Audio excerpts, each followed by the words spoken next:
Oh, what shall I render to Jehovah, for he has done so very much for me. Umsakazo Inanda 88.4 from today's best radio. Angikubingelele uyalazi ke leli ihora leli elithanda ukuthi libe mnandi ngendlela esimangaliso uma ngikulona ngoba ihora la engihlala khona nozakwethu la uli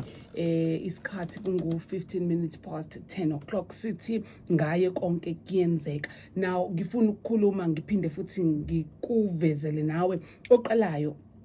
ukuthi uhlanganyele kanye nathi kulomsakazo nangaleli hora uyaqala ukuvula umsakazo wakho ngifuna ukuthi ngaye konke kuyenzeka. Mangikhuluma ngithi ngaye ngikhuluma ngomoya weqiniso, ngikhuluma ngomoya wokuthula, ngikhuluma ngomoya woxolo, ngikhuluma ngomoya wothando olungenamkhawulo. Ungaye lowo wami. Ngiyafisa nawe kuyijwayele lento ukulokhu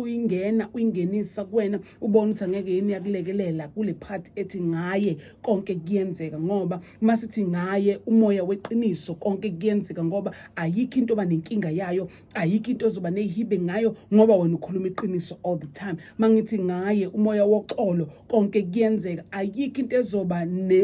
nenkinga nokuthiwa kuvaleleke ini ngoba kwenzeka ukuthi ngoba wena uyaxola. Bese ngithi ngaye umoya wothando, nomoya wothando mawunothando lingenamkhawulo, ungakhethi, ungajaji, unganayo lento ekuthiwa discrimination mebekhuluma isingisi, uzokwazi ukuphila kahle, konke kuzokwenzeka ngendlela efanelekile. Ngikhulume ngomoya weqiniso wothando. Mose uzoba nomoya wokuthula wokugcina. Ungaye lo wami ukuthi mawuhlezi unokuthula izinto eziningi ezinomsindo zikulandeli. Ngikhuluma ngabantu abathi ngiyathula mina nje angithanda ukukhuluma, kodwa umuntu ngaphakathi ufindelene ukuthwana ubophene, kunamafindo, kunezinto eziningi ezigqibelene kodwa athi akakuthandi ukukhuluma. Now i-challenge ke le ngikhuluma ngalowo muntu, ngikhuluma ngomuntu onokuthula ngaphakathi ozuthi noma uza eduze kwakhe ufisa ukuhlala eduze kwakhe ngayikhathi zonke ngoba ukuthula kuyamengama, kuba uyambusa umoya wokuthula umhola njalo. Yilo ngaye engikhuluma ngayo ngithi everything is possible, ayikho into ongaba nenkinga yayo. Ngifuna ukuthi ke kungolwesine lisilomkhuleko ngizobuza ukuthi bapho mama onkophe zabo zimanzi, ngizobuza ukuthi bapho mama besililo, ngizobuza labo akuthiwa abafundisa amadodakazi abo ukulila. Nkulunkulu wami ngiyabuza bangakuphi bangakuliphi iside ngoba ngisabathe ngiyaqalaza, angibaboni omama besililo abazofundisa amadodakazi abo ukulila, angibaboni labo besifazane abahlala bathi sekwenzeke konke sizolinda leyo mzuzu wokuthi uyathula lapha ya esiphambanweni. Ngithi baphi labo mama abanezinseko, mama abazothi ingane yaka makhelwane ingane yami, baphi bangakuliphi izwe. Ngizabona kungolwesine ngithi Nkosi yami ngabe sesilibele yini ukuthi ngaye konke kuyenzeka. Lo engimbalile ngabona umoya weqiniso, ngathi mawuholwa umoya weqiniso wothando wokuthula nowoxolo, ayikho into engaba ingqinamba empilweni yabo. Baphi labo mama? Inhliziyo yami iqala ibe buhlungu ngaphakathi, because ngibuka engazi ukuthi shift ifocus ezomama safocusa endaweni engafanele ngabe sifocusa kuzona. Sabheka amazwe aphesheya, ngisho ukuthi ezinye izinto ungazinaki ukuze wazi ukwenzakalani, but your energy engathi singene kakhulu kude nawe yaphela la eduzane. Sinabantwana abahlala emgaqweni, izinto zabo masuyibheka kahle isuka emuva, isuka kowesifazane. Uma uyibheka kahle into ngoba kuthiwa thina siyinzala abantu, kuthiwa thina saletha, in fact ngilokhu ngithi kuthiwa thina siyinzala abantu, akusho umuntu, kuyikona kuyifact ukuthi wonke umuntu ofikela emhlabeni uze ngomuntu wesifazane. Now zihleli ingane zethu emgaqweni, ingakho ngithi ngingenangane ehlele emgaqweni, kodwa ngithi ingane yami ehleli lapha emgaqweni. Ngithi mangisondela kuyo ngiyibuza ukuthi kungani ulana, hayi ingoba ekhaya, bese ngiyaconclude ngiwumzali ngithi mina hayi laba vele banjena angeke bashintsha. Kanti ukuphi wemama onkophe zakho zimanzi, kanti ukuphi wemama okhulekayo ekuzona noma ngabe uthi kukanje ubese uyakhola ukuthi umuntu ngelinye ilanga ngaguquka ayibona ilight ngawe nje ngokuthi uguqe phansi wama wahlala wakhuleka wathi Nkosi ubengenje nefika Nkosi akukona lokho omlethele kona Nkosi akukona lokho esikulindele ukukubona ezweni sakho futhi akukwazi ukuthi ngaba nabantwana sikhona singomama besililo abantwana abahlala emgaqweni asinabo abantwana abazohamba bayohlala endaweni esingazazi sikhona singabazali asikwazi ngisho ukuvumela singobani makamfana ukuthi amantombazane esingaza asuke kanjani emakhaya azohlala la nathi yini singayenzi lento yokuthi ake sithathe umntwana simxhumanise nomndeni wakhe savumela umfana kwenzeka izinto nomfana wethu asimenzi ngani abe responsible ahambe alungise la ikhona savumela nje sawola nje singomama saletha konke nje umfana uletha umntwana wakasibanibani uletha lona sekuneyingane kunabazukulu sibagonile abazukulu kodwa sikwazi ukuhlala silungise sithi mfana owesibili ngeke asangena lana uzohamba uyolungisa kulowo kuqala wemfana wami engimthandayo awukwazi ukuqhubeka ebese uyona lapha uphinde uyona lapha uphinde uyona lapha kanti wena uhlobo luni ngoba wena uzelanga ukuzokwenza lento ngabe iminyaka yakho isiyakufanela yini ukuthi ungayenza lento yenza abakhulekayo bomama besililo nikuphi ngoba ngibiza isikhathi manje sokusake kusukume labo mama abazofundisa amadodakazi abo kulila abazofundisa amadodakazi abo ukuhlala bazinze ebese bebuza uNkulunkulu abazo understand ukuthi yonke into inesikhathi sayo yonke into ngifuna ukuthi kwena sekumosheke kunjalo kwenzeka konke ngendlela ekwenzeka ngayo wemama kusengabuyeleke emuva kusengenzeka okuthize ngikhulunyiswa ilento engiyizwayo emlazi Mighty God wena wenza konke kwabakhona wena wenza konke kwabakhona owadala izulu nomhlaba wathi umuntu wonke ufanele unelungelo lokuphila wathi konke kusifanele ukuphila into esizoyenza lana ukuzolungisa nokuzobheka umhlaba wakho osibekele wona namhlanje siyaqobana ziyabulawa izingane zethu namhlanje zibulawa ezinye izingane zethu kuyabulawana konakele inhliziyo yami ibhlungu ngaphakathi ejuleni ngizobiza omama besililo angisho ukuthi omama besililo abahamba emgaqweni bevika inhlamvu kodwa ngifisa omama bazokhuleka ngokweqiniso ngifisa omama bazoma bathi impela sisakhona izophela lento ayizukwenzeka uma sisakhona thina esikholwayo ukuthi ngaye konke kuyenzeka basakhona yini abazali abakholwa ukuthi ngaye konke kuyenzeka basakhona yini obaba abazokwenza sure ukuthi abafana abangenabo baba bayabakhulisa ngendlela efanelekile webazali nikuphi kulesi sikhathi samanje zafa ingane zethu zibulalana zodwa zazangene ezidakamizweni ingane zethu singazi ukuthi kwenze njani kanti sikuphi thina zizeyingena sikuphi sesize siyayisaba abanye abazali sebesaba abantwana babo bathi ngeke ngikwazi unjena nje lo lento iqale emncane yaqala wathi unjena lona wathi vele umthetho wakhe wathi noma engayifuni into ethize walandela yena ukuthi akayifuni into ezophilisa yena uyayazi wena njengomuntu omdala ukuthi lezomphilisa imbulali kodwa uyamvumela ukuthi ayenze ngoba yena akayifuni kanti sikuphi ukuzoba guide sizobatshela ukuthi lokhu okubabayo ongakufuni kona qho okuzokuphilisa uma usuqedile uzosuyimela ngoba khela sikhulumile kwakhulunywa kakhulu kwathiwa wemama okanye wemzali khulisa umntwana ngendlela ekuye kube eyakhe angasuki kuyona indlela ekuye kube eyakhe ileyo ukuthi ukwazi ukumbona esamncane engakakwazi nanokuthi afinyelela gwinye nokuthi ubambani yini edlekayo yini engadleki ebese uyakufaka lokho ukuthi nako okuzokuphilisa ukufaka ukugxilise kungabi nalento ethe umntanami akana baba umntanami ngoba nakho eyedwa bese simkhulisa ngendlela yokumona ngoba sibonile abantwana hayi ubaba wakhe wangishiya sasibakhulisa abantwana ngeenga yokuthi ubaba wakhe ungishiyile kanti kahle sakhani lana siyothini masilala mase sibuzwa kuthiwa wenzeni emhlabeni awuzukuphendula ngisho nangengane yakho awuzukuphendula nenga yakamakhelwane wena ufolda izandla uthi hayi sekunjena ezweni hey kwazi kwabhede ezweni hayi we mama ushintsha ulima ushintsha ukukhuluma change the narrative manje we mama ngoba inhliziyo konakele ngaphandle mawungazi konakele ngaphandle kumoshakele kakhulu sekudinga wena manje uzothi ngaye konke kuyenzeka ngoba kuthiwa imoto mangabe ihluleka ihlula wena ibuyisele kumnikazi wayo nalabantwana bethu ke sabanikwa ngithi nisho njalo nithi sabanikwa uNkulunkulu asibabuyiseleni kuye phela ake sikhulumeni ukuphila emhlabeni ake sikhulumeni ukuphila kubantwana bethu ake sikhulumeni ukuphila ezweni lonke ake sikhuluma ukuphila kwi-universe bese kwenzeka lento esiyifunayo kanti wena ukholwa yini uthi ngaye konke kuyenzeka nithe konke kufanele bona yini akufanele abanye abantu bakweminye imizi kwenzakalani Nkosi yami sisize ngenelela Thixo wethu ngenelela dwala lensindiso yethu ngenelela somandla ngenelela sokhanyiso Thixo mkhululi wethu njalo babo ucela sidumise sonke bese sibuya nokuzokhuleka bathandekayo ngiyanicela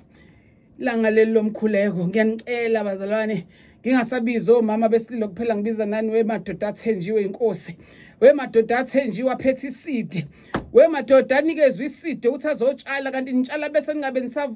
nichelela yini nitshala bese nishaya ikhona kungani kumayelana nani nithi bazokhulisa ubani nibaphikelani indaba ningalindi ukuthi kuze kuthiwe yebo kunjalo noma kungenjalo ke lo mntwana phela afanele akhuliswe my god ake siyekeni bakuselwane ukuba nenhliziyo ezingezinhle ake siyekeni uqinisa amakhanda la ngasafanele khona ake siphumeni phesheya kwezilwandle ake sibuye konakele eNanda konakele eMlazi konakele emalokishini ethu la hlala khona nala kufinyela khona umsakazo ake sibheke khona kuqala ake sibheke ulayini lo wangakini umgwaqo wangakini akubheke nawo ebese sibona usilungisa kanjani Nkosi ngaye konke kuyenzeka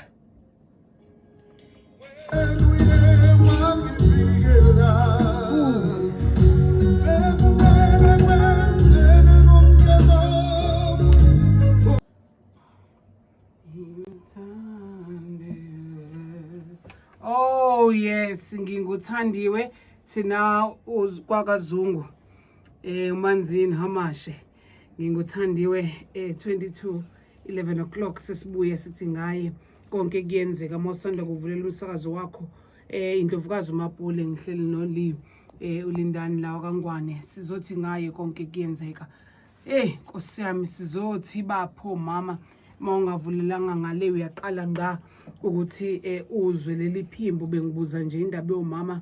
besililo mama onkopheza bozimandi labe kuthiwa bazofundisa amadodakazi abo kulila labo abathenjiwe uNkulunkulu ngezibeletho zabo laba abasukunyiswa kwathiwa yibo bodwa ekuzothi makufika umuntu bakwazi ukuhlalisa umuntu 9 months ebeqede lapho bese bemfida ukudla ngikhuluma ngabantu besifazana abanikwa ithuba lokubonda nabantwana babo besaseswini ngikhuluma abantu besifazane ekuthi sephumile umntwana wakhe bese yamncelisa abe nethuba ngalenkathi esamncelisa ukuthi uzokhuluma ukuphila akhulume konke okuhle ukuthi umntwana ingani wena ukhona wena yini uNkulunkulu ayilindele ngawe ngikhuluma ngalabo abantu besifazane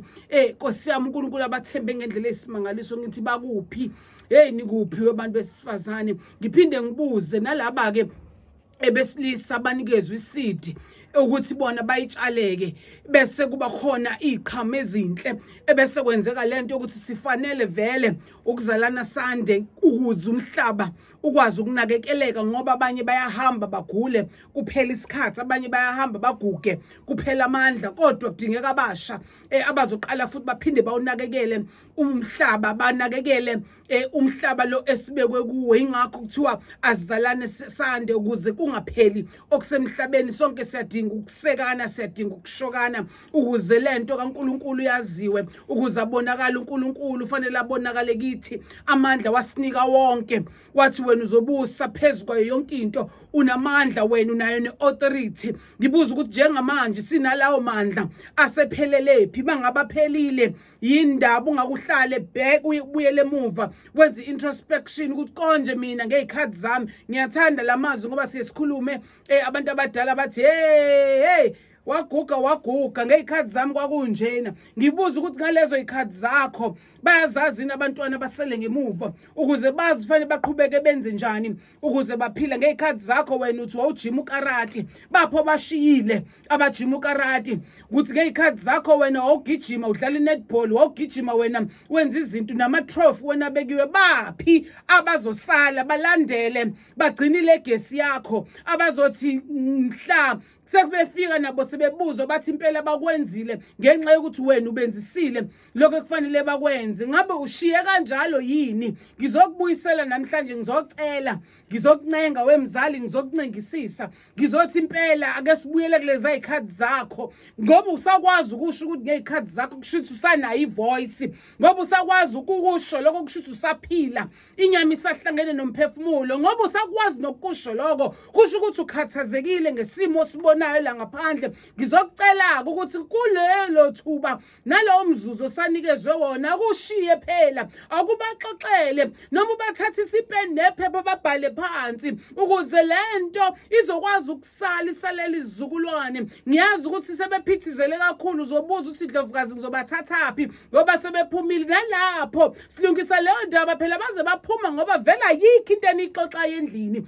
vela yikho into eniyenzayo endlini kodwa mangase ubaqalise phansi ke kubuyelwe emuva ke kubasa umlilo ke uhlale wensizwa uhlale nobaba wakho uhlale nekhehla lakho lendawo ebese uyabhala ukuze kuthi nabezayo nawe mangakabi nayo umntwana uzokwazi ukuthi ukhulise umntwana wakho ngendlela efanelekile thatha kubantu abadala thatha insizweni ezindala wena ungabona manje sebephuza utshwala sekwenzeka yonke lento kodwa ulwazi bebengaphuza utshwala kodwa ulwazi abanalo lisajulile lusakhona hamba phela wena uyothatha musukubabaza ukudakwa kababa musukubabaza ukudakwa kamama xoxa naye njalo ngoba uzokutshela yonke ingonyuluka ngaphakathi kuyena yebo khona abanye abazothi ngicela singayiqali ngenxa yokuthi sebedla mponjwana bakhale kodwa emva kokukhala hlala naye bese uthi wemali lento engiyibuzayo ngiyibuyisela ukuthi bese wena uqala phansi uzuba nobuhlungu kodwa mina ngizokusiza ngoba uya understand ukuthi umuntu umethukulula inhliziyo ekhuluma phambi kwaNkulunkulu ekhuluma phambi kwaMdali wezulu nomhlaba izinto ziyashintsha ukhaliswa ingoba ubengenayo indlela yokuyithulula ubengazi nanokuthi uzokwenza njani abanye bawa bekholwa befaka amabhantshi kodwa kwaphela sekuthiwa umama kwakumama bani lona ngenxa yokuthi siyalimazana siphile emhlabeni ngenxa yokuthi siyalimazana einkonzweni ngenxa yokuthi siyalimazana kuma relationships siyalimazana emndenini umuntu azaphenduka ngifuna ukuthi namhlanje awukushintshe mawami mangabe waguqulwa ileso simo wakwazi ukuthi uhambe uye enkambeni wakwazi ukudidisa umqondo usengakwazi namanje lamandla wawenza ngawo ukuze ube kulesimo kusona usengareversa futhi akhona lawo mandla akazaza kuthatha umuntu akazazaze aphuqe kuwe uwe waziphuca wona wazibona ungafanelekile hey inkosi yami usuzijaje kakhulu wazijaja hashi wazibona engazi ukuthi wena usuyintothololo usucashela abantu wafunda nabo kulungile ngicela ungabe usabacashela kamanje akubuyele uzithathe kuyameka nkosi yami noma ngabe kuthiwa sekulangazeleleke kangakanani kodwa makwatshela ingqondo yakho ukuthi angisafuni ukwenza lokho kuyameka kuyenzeka uyakwazi futhi nokuthi womela amanzi ungomela enye into ehlukile ngikhuluma lento ngoba ngifuna ukuthi bese uyibamba ngokuthi ngiyakujaja ngikujaji kodwa ngifisa ukuthi kulungele isimo esikhona manje naba abantwana begcwele emgaqweni naba abantwana bekhulelisana ezihlahleni naba abantu bejola phambi kwabantu abadala abantwana badinga wena mzali ukuthi akubuye uqinise isandla ubuya uqinise kwakhe isandla uqala phansi ukunderstand ukuthi uma ukhuluma uyisho lento abantwana ngoba baze bafika kulesi simo nababazi akekho batshelayo akekho bakhulisayo akekho bagayidayo now that usuyazi sengikhulumile njengeNdlovukazi sekukhona manje social media kukhona TV kukhona ini engakusiza lebi ingekho before ukuthi kusize mhlawumbe bikhona wabona ngathi wena yokuchitha isikhathi no wakhona ama programs afundisayo musu kubuka kanye bese uthi lento iyabheda but uhlala ubone ukuthi siphi isifundo bese uhlalisa nabantwana bakho ngoba ngiyengithanda na ku TV mabebhala izinto bathi parental guidance babhala iminyaka kusho ukuthi uma unomntwana usunaleyo minyaka hlala naye phansi umguide njengoba idlala iTV ixoxe create isikhathi sokuthi akukhulunywe ngalento ekade ibonakala lapha ucabangani. What are your thoughts about lento? Ingasiza kanjani? Ungasiza kanjani abangani bakhe esikoleni la emgaqweni wangakini? Awukuhlala nomntwana wakho phansi sebuya ngalesikhathi abuya ngaso kade ehlele sitamkonkweni orestolo sangakini benenzani benixoxa ngani? How about nixoxe ngalokho kubangani bakho? How about wenze lokho kubangani bakho? Kungani nathi hayi benihlalele nje wavumela umntwana athi besihlalele nje ehlela usuku lonke esitamkonkweni nasemgaqweni noma nesitolo sangakubo uyayilalela nje leyo yokuthi besihlalele nje ayikho into enjalo khona lento ekufanele akuvumele nawe kodwa mawuzoqala phansi umvumele ukuthi akwazi ukukhuluma inhliziyo yakhe ngaphandle kokuthi wena uzomjaja ngaphandle kokuthi wena uzokhuluma uthi uthethe no manje akusesona isikhathi sokuthetha kodwa sekuthi ngesinye isikhathi ebazali sikhulume nabantwana bethu ake sinike isikhathi ke sibalalelisise yini inkinga kwenze njani singingakusiza ngani ayikho lento ukuthi ngeke ungisize ngalutho wema noma ngabe kuthiwa sekumoshakele kangakanani ngiyazi ukuthi kunzima ukubuyela emuva uyokhuluma iqiniso kunzima ukuyosho ukuthi njoba wena ungaka nje usuna 21 ungaka nje ubaba wakho yilo wakamakhelwane ngiyazi ukuthi kunzima ukutshela abantwana ukuthi njoba u4 nje anizalwa yilo baba lo baba kwakabani we baba nawe ngiyazi kunzima ukuthi wena ingane zonke umhlaba ngoba azikho duzo nakho kodwa uhleli nalezo uhleli nazo ezinye ziphi kunzima ukuyibuyisa ngoba wazi lo muntu owamshada ukuthi yena uzibaze bababize ngezipho ukuthi ngihleli nesipho endlini kungamane ngifi kusengalunga kusengabuyela emuva uma ungavuma ukuhola umoya weqiniso kusengabuyeleke emuva ngicela ke nivume namhlanje bazalwane ake nivumeni nje nisarende konke ukuthi umoya weqiniso ngicela uhlale kimi ngoba kunjenjena nje iqiniso alikho kunjenjena nje iqiniso alikho anixoli alikho iqiniso anixoli alikho iqiniso uma ngeke iqiniso ningaxoli ukuthula ngeke kuze kube khona uthando ngeke uze lube khona vele kodwa sidinga ukuthi sicele simncenga uNkulunkulu ukuthi sihlulekile nje ungekho siyacela ukuthi ubuyele kuthina ngoba kuyabonakala ukuthi njoba sinikeza le power vele wesinika ipower yakhe kusho ukuthi khona moment la ubona khona ngathi akusahambi ngale power enganginikwe yona lana engathi sengenze ngenye indlela siceleke abuyele kithi angene kithi thina naye sibe munye umoya weqiniso nomoya wokuthula nomoya woxolo ube kuthina ngoba once saba naleyo nto believe me kukhona okuzoshintsha mina ngifunike siphume sihambe siyobiza abantu emgaqweni njengabefundisi o njengomama umfundisi o njengabazalwane siyolanda izingane zabantu ekhaya lakho qala khona inkonzo ayivuke la uma ngabe nonke ningamabandla ahlangene ekhaya ngoba kuyenzeka kube nomndeni ukuthi namabandla ahlangene yiwahlanganise lawo mabandla ake nixoxeni ukuthi kwenziwani emarobeni kwenziwani eyiyoni kwenziwani kaShembe njengoba siumndeni ongaka nje la ekhaya sikhonza ngokuhlukahlukana yini singahlanganisi lezi zinto esizenza emabandleni ethu bese sisolungisa ngazi ikhaya ngoba njoba ngithanda ukuba lapha kusho ukuthi khona into enhle eyenzeka khona njoba ngithanda ukuba lapha yana khona into enhle sagxibhana hayibo kwaze kwabangwe emingcwabeni ukuthi ubaba umfundisi ozoma kuphi ubani ozokhuluma ubani kabani angibavumeli laba angibafuni laba kwakwenze bazalwane ake sehliseni umoya ake sibuyele kuNkulunkulu sonke sine choice sonke siyathanda ukuba la sikhona kodwa la sikhona asingakusebenzisi ukuthi sigaqane asikusebenzisela ukuhlukana la sikhona kodwa ke sikusebenzisela ukuhlangana ngoba i-information yalapha emaromeni ne-information yalapha kaShembe ne-information yalapha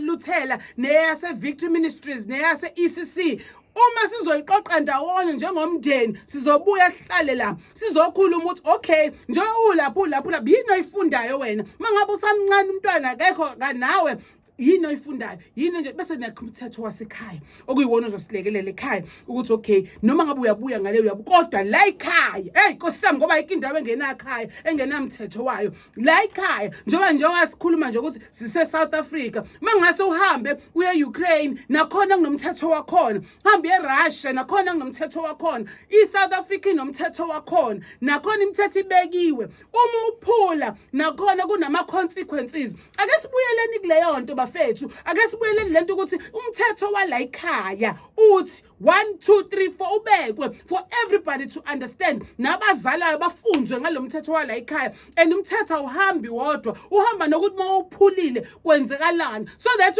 wonke umuntu ozoba la ekhaya uya understand ukuthi mangabe uphumile la ekhaya wahamba ozobuya ebusuku kusho ukuthi ngeke usakwazi ukungena ngoba sekhiwe kukhiyelwani sikhiyela ukuthi sesivalile sekuzofanele kwenzeka into zala ekhaya akekho umuntu osengavakasha ngo8 o'clock la ekhaya fanele sibe nesikhathi sethu njengomndeni but manje siyavumela nje bahamba abantu bayangena bayaphuma nani asibafundisanga vele besabancane vele sekumoshakele bafowethu kodwa ukumoshakala kwakhona ngithi mina ngeke ngashintsheki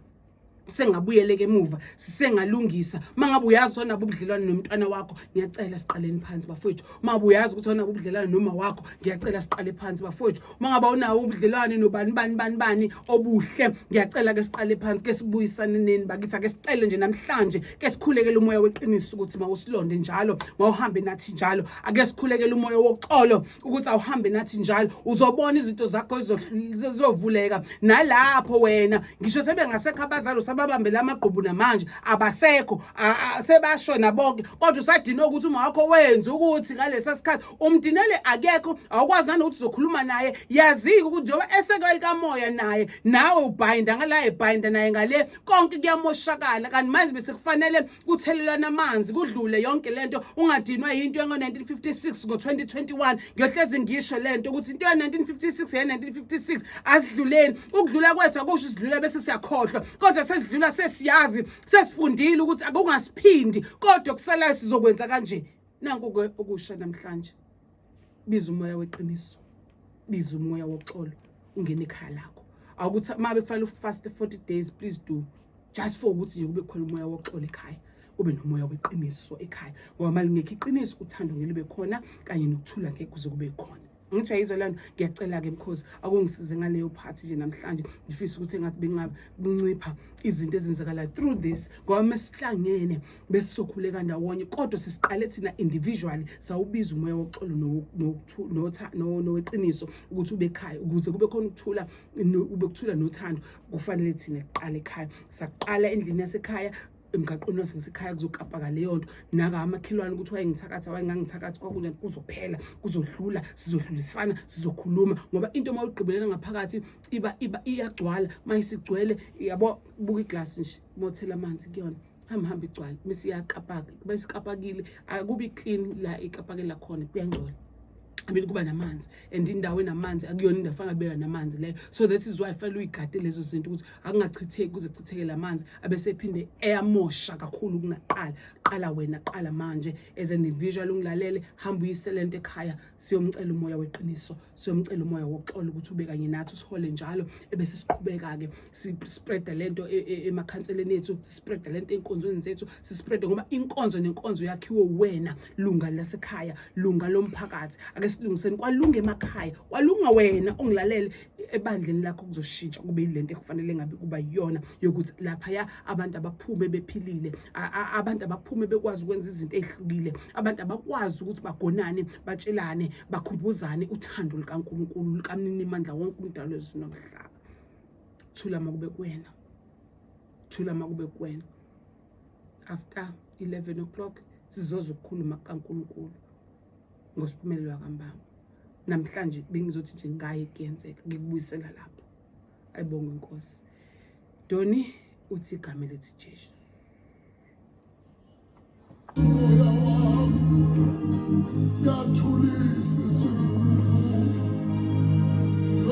Yes Lord